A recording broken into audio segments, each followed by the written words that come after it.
crazy thing is that I just wanted a Halloween. I just wanted a Halloween book, and I saw Vampire Queen, and I just figured, wow, this is going to be like a perfect Halloween horror book. Horror was the first thing that came to mind, or just like mysterious vampire. Well, I was wrong. So wrong. I'm not gonna lie. If you like spicy books, you may enjoy this book, but it was just a little over the top. The top for me. The ending was really good, in my opinion, but the whole book is sex, and some more sex. Like, it's crazy. It is crazy. Like, I don't know what Katie Roberts or Robert was smoking when she wrote this book. But this woman, oh my gosh. Let's just say, if you want super spicy, and I'm not talking about your conventional spice, like super spicy, super crazy,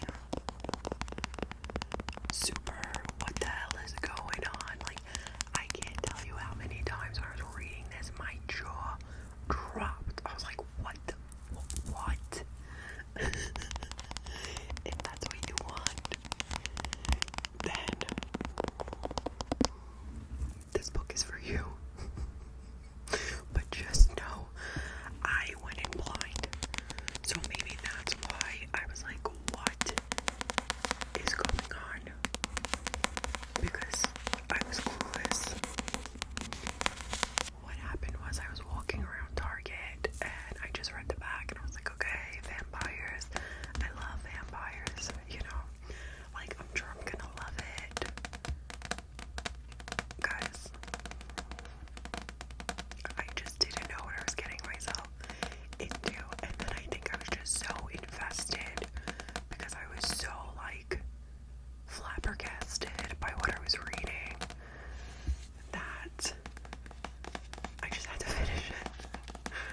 But let me tell you, there was some unethical, crazy wildness in this book.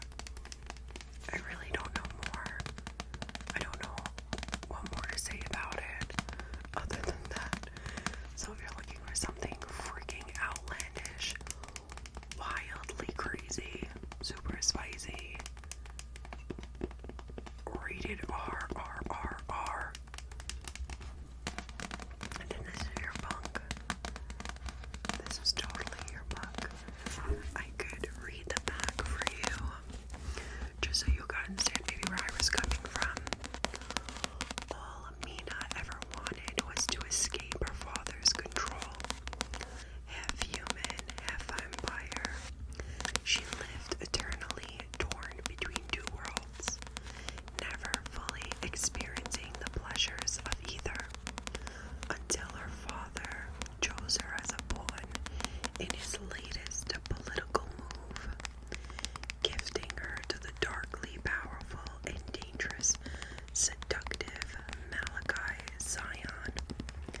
Malachi is not a vampire to be trifled with. He rules with an iron fist and has a reputation for the darkest of sins. That is for sure. But the longer Mina is with him, the more she realizes he's not the monster she thought. And as fear bleeds into lust, then trust, then something more, Malachi opens Mia up to a world she never knew could be hers for the taking. We know. Including the love of Malachi's two closest friends, wait, guys, just wait if you read it. Now surrounded by all three men, the center of their shockingly seductive world, Mina may finally have the power to face down her father and take back the life, the crown that by all rights should be hers. Long live the queen. Guys, she's the queen of sex. I don't know, like, I don't know. I'm gonna just shut up here, but it was crazy. It was crazy.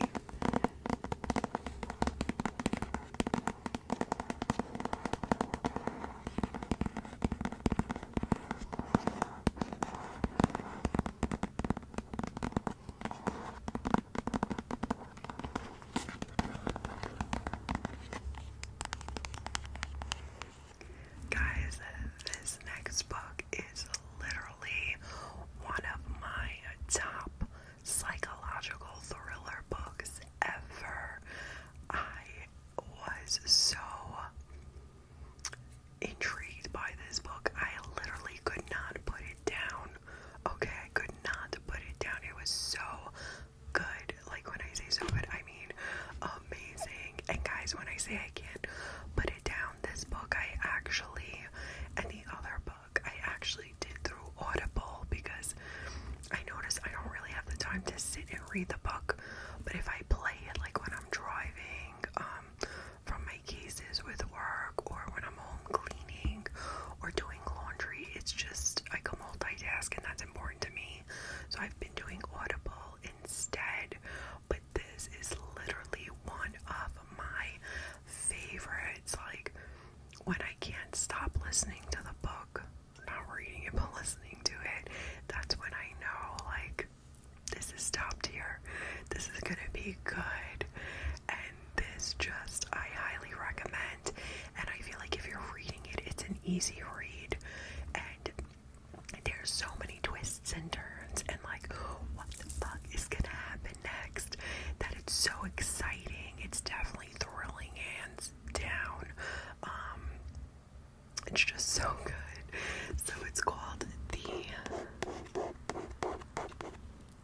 House Maid. And it's really cute because it's by Frida McFadden. It's really cute for me because the main character comes from Brooklyn, New York. And I was like, what? Like, I didn't even know. And as I'm listening, I'm like, no way. So that was cool. I had something in common with her, and I just loved it so much that I read the part 2 book. So the part 2 has some things that you would obviously need to read this first to get, but it's a completely different story, and it was quite crazy.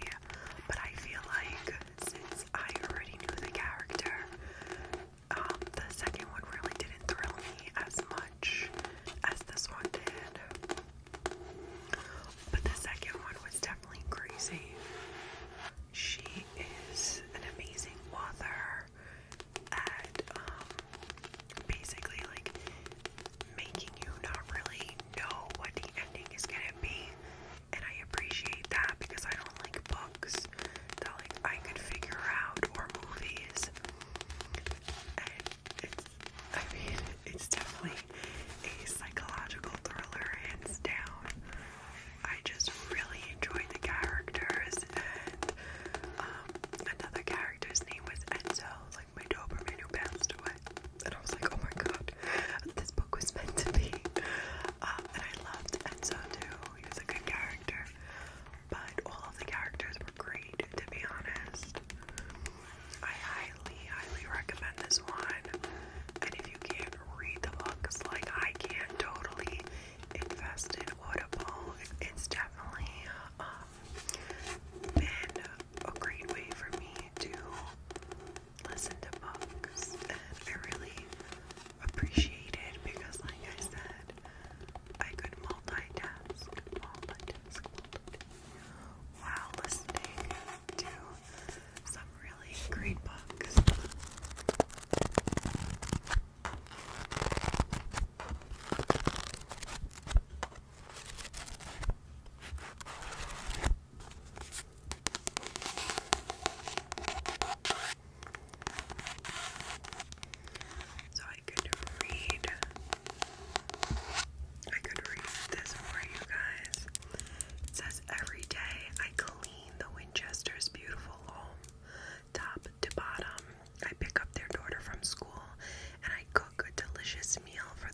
so full of pain, it's hard not to imagine what it would be like to live Nina's life. The walk-in closet, the fancy car, the perfect husband. I try on one of Nina's pristine white dresses once just to see what it's like, but she soon finds out, and by the time I realize my attic bedroom door only locks from the outside, it's far too late. But I reassure myself, the Winchesters don't know who I really am. They don't know what I'm capable of. She's from Brooklyn. Guys, it is just so good. Like, Chef Kiss is one of my favorite books that I've read thus far. And I've also read a few others from Frida. Like, she's my best friend. I'm calling her by first name basis. But I've read some other, well, not read, obviously listened to some other books from her, and I have them on my Audible if you guys are interested, because I don't have all of the actual books of the books that I've been listening to. If you'd like, I could do a video and we'll go through my tablet and I'll show you the books that I've been listening to on Audible and which ones I recommend and don't recommend. From behind closed doors, she sees everything. So good. So good. I mean, the cover is like boring, right? But the book is just amazing. I promise you, by the end, you'll be like, what? Like, no, like, what? And I just love that reaction to books.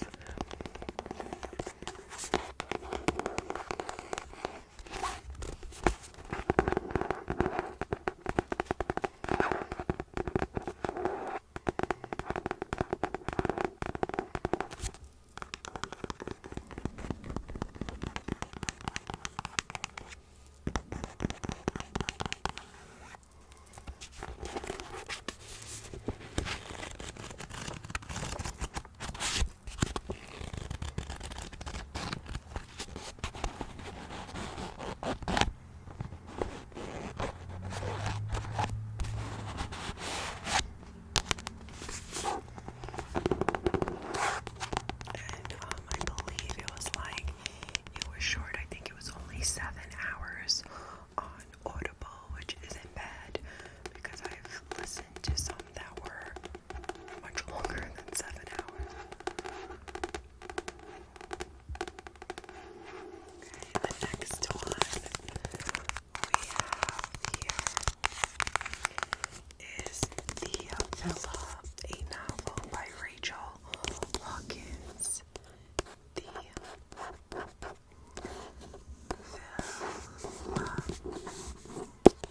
A novel by Rachel Hawkins.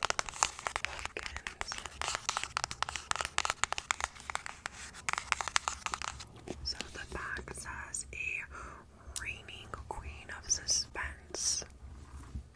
Guys, so I started reading it, which you'll see I even have a bookmark. I started reading it and I thought it was okay, but I wasn't really invested. And then I said, you know what? I can't like just rely on reading it because it's going to take me forever. So I downloaded the Audible book and I was 4 hours in, guys. I gave it a good chance. I really did. And this has been this, so there's 2 books that I had to just stop because it was just, I wasn't vibing with the book, and this was one of them. So 4 of my hours invested, but it's okay because I was obviously doing other things as I was listening, but 4 of my hours invested in this book, and it was losing me. It was totally losing me. And I'm going to be honest, I'm not doing my own horn, but I have a very long attention span. I don't have a short attention span.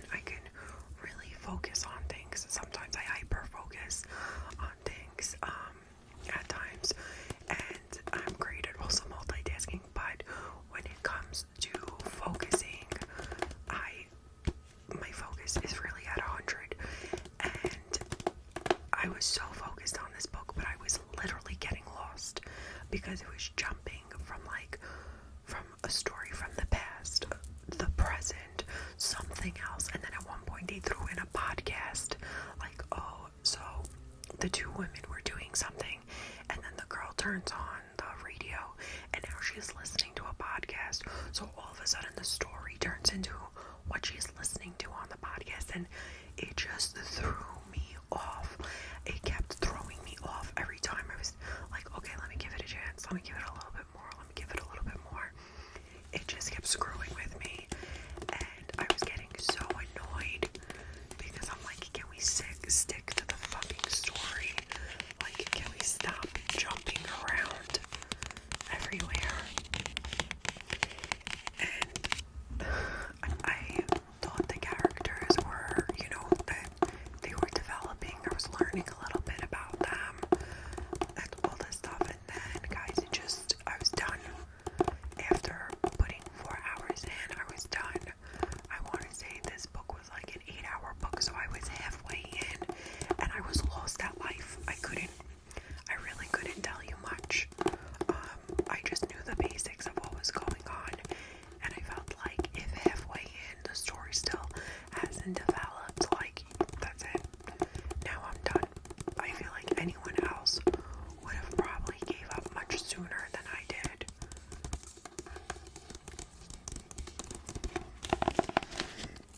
I don't like when there's so much going on that, like, there's too many narratives happening. I don't like that. I don't know, maybe some people enjoy it, but I really don't. I'm gonna read the inside part because the back is just like critic reviews. As kids, Emily and Jess were inseparable, but now in their 30s, their bond has been strained by demands of their adult lives. So when Jess suggests a girl trip to Italy, Emily jumps at the chance to reconnect. Villa Estatis in Ortavino is a high-end holiday home now, but in 1974 it's known as the Villa Rosado and was rented for the summer by the notorious rock star Noel Gordon. Desperate to reignite his creative spark, Noel invited up-and-coming musician Pierre Sheldon to join him, as well as Pierre's girlfriend Maudie and her stepsister Lara. But he also set in motion a chain of events that led Maury to writing one of the greatest horror novels of all time. Lara composing a platinum album and ended in Pierce's brutal murder. As Emily digs into the villa's complicated history, she begins to suspect there's more to the story of the fateful summer in 1974, that perhaps Pierce's murder wasn't just a tale of sex, drugs, and rock and roll gone wrong, but that something more sinister might have occurred, and that there might be clues hidden in the now iconic works that Maury and Lara left behind. When long-burned secrets come to light, Emily discovers that history was a way of repeating itself, and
it over to you because I'm not even gonna attempt to get into this again because I just could not.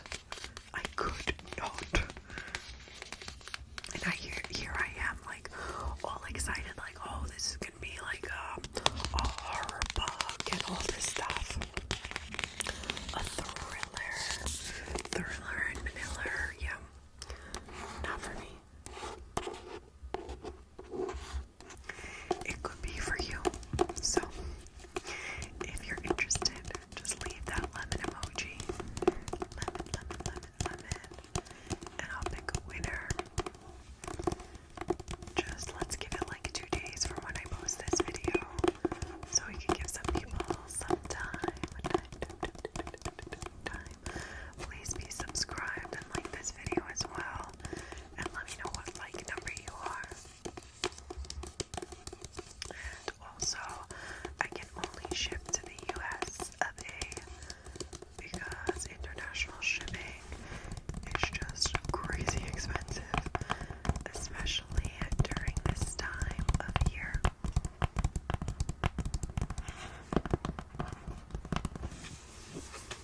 So, I am totally okay. I'm totally okay with parting ways with the villa and with Rachel. The next book is Forever Never. Why am I so bad at tracing, guys? By Lucy Score.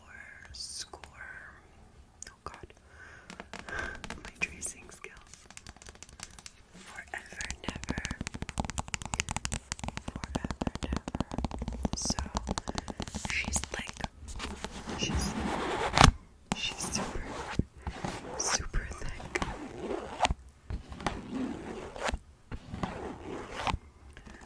So what I ended up doing, because I really wanted to get into this one, I got the audiobook for this one. Because like I said, super thick. I probably will not be able to sit and read it because during my downtime I film ASMR or I do laundry or I clean. So I just needed the audible. But this is another one that I'm going to be honest. For this one, I only was 2 hours in. And this book, I believe, is 12 or 13-hour read.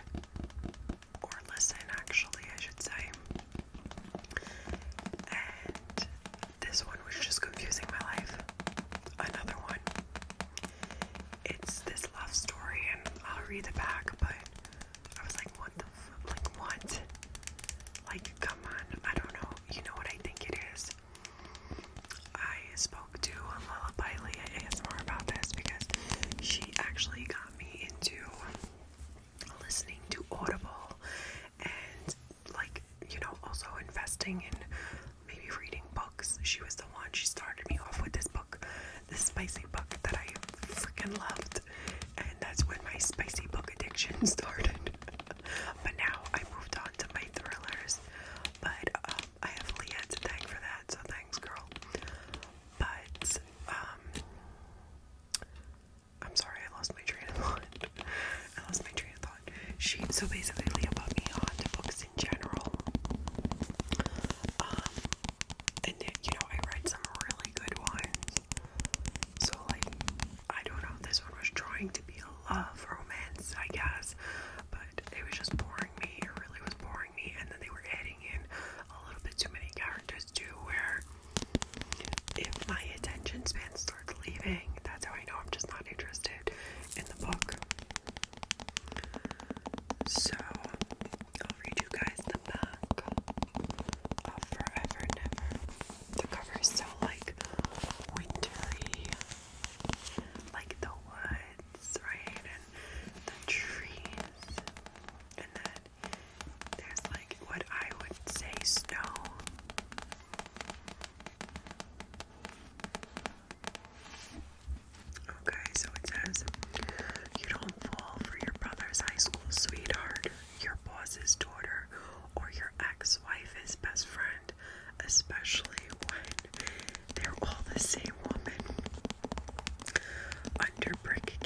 a mile wide, chest beats a loyal heart with a few cracks in it. He's the steadfast, overprotective type, especially when it comes to one woman he could never have. It's a long, complicated history, punctuated by fights, friendship, family, and an attraction that stains his iron willpower.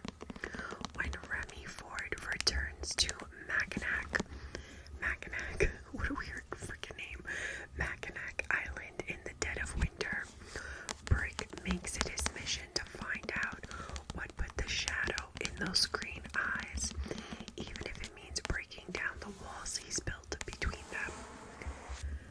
Even if it means falling for the one girl he'll never get. Remy doesn't need Brody, bearded Brick, riding to her rescue again, not when it will put them both in danger, costing them much more than their hearts. So, I don't know what the frick happens. And I don't think I want to know. I don't know. I might give this another shot, to be honest. Sometimes you have to be in the mood for certain books also, I noticed. And it's not that it was bad. Oh, I'm sorry. That's what I was talking about earlier. Sorry, girls, guys, everybody out there. Sorry. I said girl like if you were from. Sorry, girl. But I realized what I was trying to say. Me and Leah were talking about how she prefers a slow burn book, whereas I'm like, let's get into it. Like, let's get it on and popping already. Like, mamas don't got time. Like, let's go. But I understand, because when it's slow burn, it builds character and like the anticipation. So when things happen, you're like, oh my god, you know. But for me, you see, this book is thick, so it's like, let's not bullshit for 3 hours. Like, let's get into it. Let's not bullshit. Let's not dick around. Come on, you know. Like, let's speed it up. Tell me what's our situation, and then you could slow it down. But like, I want to know. Someone just commented on one of my videos saying something about the cringe. I don't know. I gotta check it out. But like, I want to know. I want to know what our situation is, and then we could slow it down. Like, enough of the foreplay already. Like, let's get to the nitty gritty a little bit. But I guess because it's so thick and it's such a big book, that's the thing. It wants to build it up. It wants you to really feel, I guess, their relationship and how much this guy like really misses her and yearns her, which is cute. Okay, don't get me wrong. It's cute, but we get it. She's back. The girl you always loved is back in town. And you don't know how to act, but you're trying to act. You know, you're trying to act right, and we get it. But now let's speed it up a little bit, peeps. But I'm probably going to give this another shot, because I was just getting pissed. I'm not gonna lie, I was getting pissed, because I'm like, let's go already. Because a lot of the books that I read, they're not really a slow burn, but maybe, just maybe, Leah's right. And if it's a slow burn, when the action happens, it's like worth it, you know, because you've been waiting for that moment. Like, yeah, like, here we go, it's kicking up, you know, we finally put the freaking pedal to the metal. So I will give this one another chance. Unlike La Villa, I'm just done with. La Villa, like, I can't wait to just send it to one of you guys, because I'm done, and then maybe you guys could tell me what happens in the book.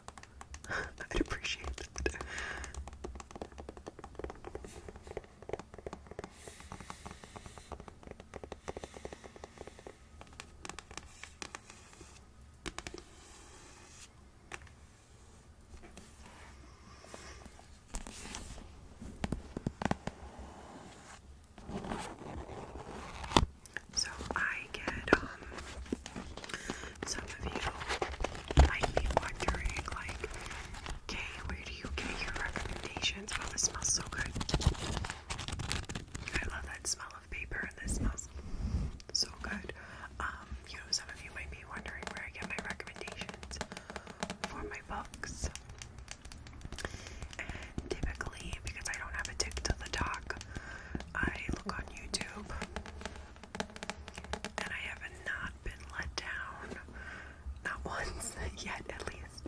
Everyone's recommendation that I've read was amazing, minus this one, but I will give it another chance. La Villa was not recommended to me. That was one that I just picked up on a fluke, and so was The Vampire Queen.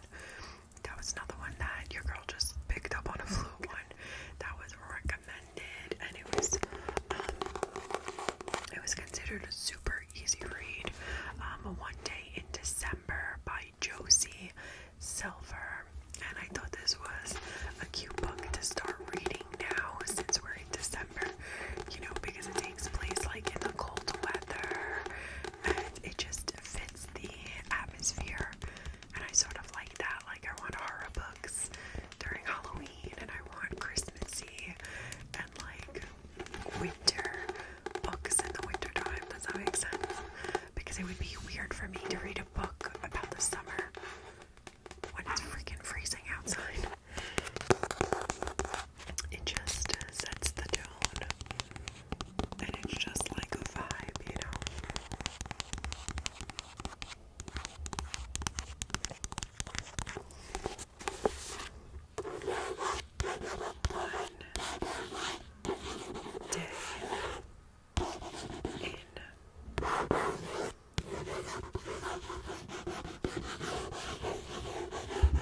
December, a novel, Josie Silver. I love this font. It's so pretty. I really love it. So I'm probably not going to get the audiobook for this one. I'm going to attempt to actually sit and read. It just may take me longer than the other books because, like I said, my downtime is limited, and I try to film on those days, you know, but we'll see. But this is definitely a cute book. I want to say it's like a romance, if I'm not mistaken. I'll read the back for you. 2 people, 10 chances, 1 unforgettable love story. Yes, it's a love story, which is cute, you know, for this time of year. Lori is pretty sure love at first sight doesn't exist anywhere but in the movies. But then, through a misted up bust window, one snowy December day, she sees a man who she knows instantly is the one. Bitch. Their eyes meet, there's a moment of pure magic, and then her bus drives away. Okay. Certain they're fated to find each other again. Lori spends a year scanning every bus stop and cafe in London for him, but she doesn't find him, at least not when it matters. Instead, they reunite at a Christmas party when her best friend Sarah giddily introduces her new boyfriend to Lori. Ooh. It's Jack, the man from the bus. It would be. What follows for Lori, Sarah, and Jack is 10 years of friendship, heartbreak, missed opportunities, roads not taken, and destinies reconsidered. One Day in December is a joyous, heartwarming, and immensely moving love story to escape into a reminder that faith takes inexplicable turns along the route to happiness. Guys, like, this sounds crazy. This sounds so crazy. This poor girl thinks she met the love of her life, and then boom, she doesn't see him, but her bestie is now with him. Could you imagine? I'd be dead. And 10 years of shit starts popping off. I'm curious to know what happens. I really am. I can't imagine, like,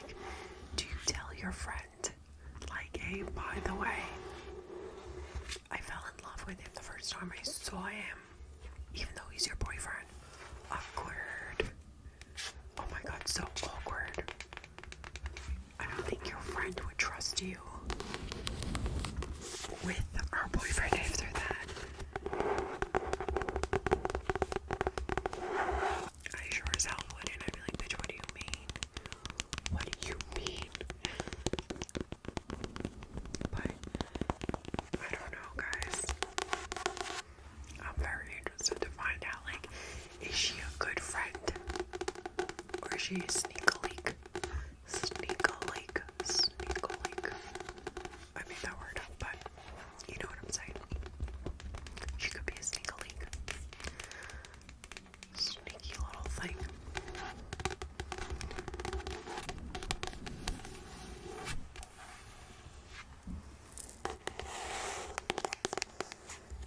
So this will be like my first love story that I guess it's not like a spicy book. I don't believe it's just a love story. It'll be my first one. Because I did read a lot of series of mob romance. Freaking crazy, but I love them because they're spicy and romantic at the same time. And crazy at the same time.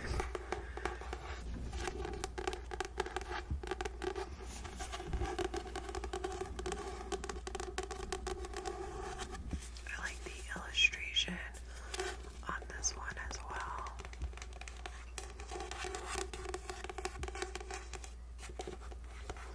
And it takes place in London. Oh, there he is. There she is. I have this book that's called Then She Was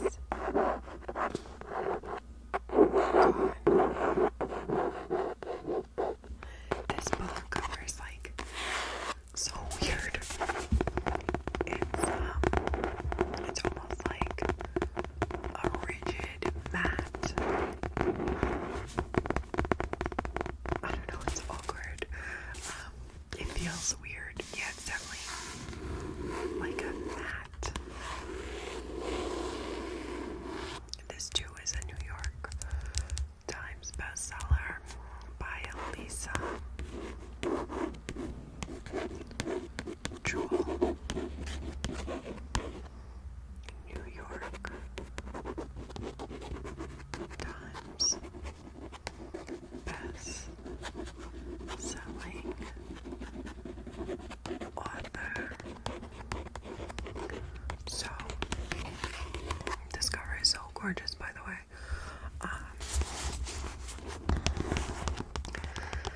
I'm not gonna lie, I've heard mixed reviews about this one. And one thing I was a little upset about was that someone said it's a little predictable, and I'm like, shit. Because I am so good, like, just call me Dick Tracy. Because I should have been a detective, guys. If I didn't work with children, I think that probably would have been the perfect field for me, because I feel like I'm so intuitive. And I'm just good with scanning my surroundings and with, like, knowing, I don't know, being around people and really feeling their vibes. Like, I don't know, my intuition's just really good, I feel like. So I feel like that would have been a great career choice for me. And I'm very dedicated, so I don't know, I probably would have been a good detective, guys. Maybe in my next life, I'm gonna come back as a detective.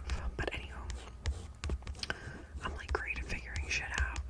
So even movies, like my husband's always like, how do you know? I tell him like pause, and then I'll pause like the movie, and I'll be like this and this and this and this and this will happen, and I'll be like, yeah, okay. I'm like, watch, and then it happens, and he looks at me. He doesn't even give me credit. He'll just look at me and be like, okay. Like I always predict stuff, and I hate that because I want to be surprised, like I was for the housemaid. Like I want to not know what the hell's gonna happen. But apparently with this one, you sort of can figure out what happens according to one YouTuber. That's what she said. And she was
And now the unanswered questions. I'm sorry, Ellie. And now the unanswered questions she's tried so hard to put to rest begin haunting Laurel anew. Where did Ellie go? Did she run away from home, as the police have suspected, or did something more sinister happen? A haunting page-turner of sheer perfection. Then She Was Gone is a gripping and emotionally resonate tale of one mother's quest to uncover the clues she failed to recognize and finally discover the truth of what happened to her daughter. Bish, what happened to her? But the mom's new man has a daughter that looks exactly like her daughter that went missing. So already I feel like I sort of know what's going on, but you never know. You know, they want you to think you know, but there may be some twists and turns, so we shall see.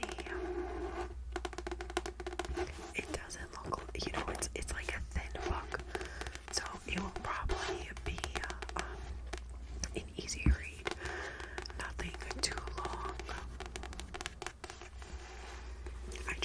I really am starting to like these psychological thrillers. They're really good. If you guys are interested in me doing what I was explaining about on my tablet, I have some other psychological thrillers that I don't have the books that I really, really recommend. So I could go over that with you guys as well. So basically, my book list consists of spicy mobster romance and psychological thrillers. So if you like those, you'll like my book recommendations for the ones that I have on Audible. But you could always get the hard copy. You don't have to do Audible if you have time to actually read. I wish. It's like a beautiful thing. It's so relaxing. But listening to the